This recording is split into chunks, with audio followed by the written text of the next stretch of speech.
Mindset number 2, winners take on sensible risks. And how I mentioned before, I had to put that word sensible in there because people were doing some pretty crazy things.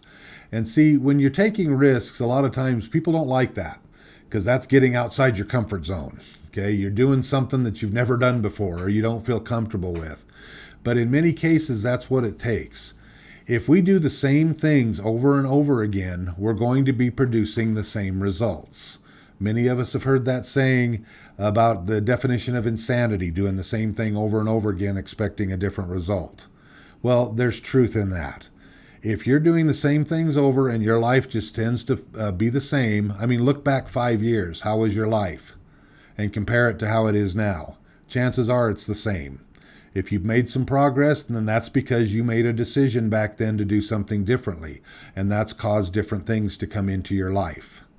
Hopefully you understand that. Let me show you some things here. Okay. Matter of fact, I like to put this up there. The greatest risk is not taking one at all.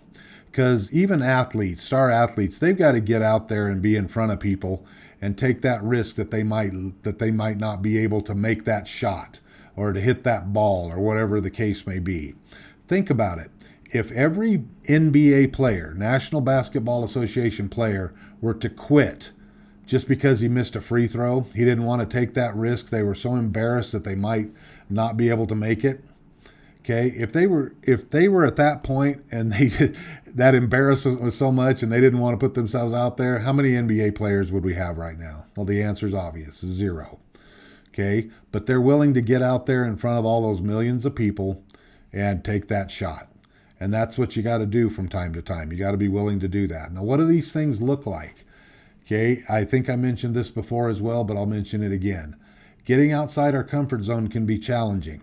Sometimes people need to do some pretty extreme things to get outside of their comfort zone. You have people that are willing to do almost anything, all right? And sometimes it's just a matter of fine-tuning and doing things a little bit differently than the way they are. But how many people have I worked with over the years that getting outside their comfort zone is something like ordering a pizza? They're not even able to do that. And sometimes that's where we need to start. And we need to start, well, let's crack that nut first. And believe it or not, I've actually started with people right there. And once they get in that mode or in that way, of doing it, then you should see the miraculous things that'll happen. It's just a matter of getting started. Well, as we talked about with the scary movie segment, sometimes you have to look at things and go, you know what, I just have to feel the fear and do it anyway. However, sensible, take the time to think it through first. Don't do something crazy that's going to hurt yourself physically. Take the time, maybe if it's a matter of just introducing yourself to some new people that you haven't introduced yourself ever before. Take the time to practice it. Practice with somebody you're comfortable with.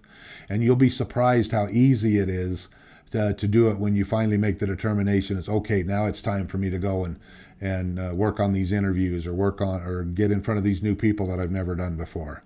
But just know that you're going to need to take some risks from time to time. You're going to need to get outside your comfort zone in order to get the things that you want. And guess what, folks? It's worth it.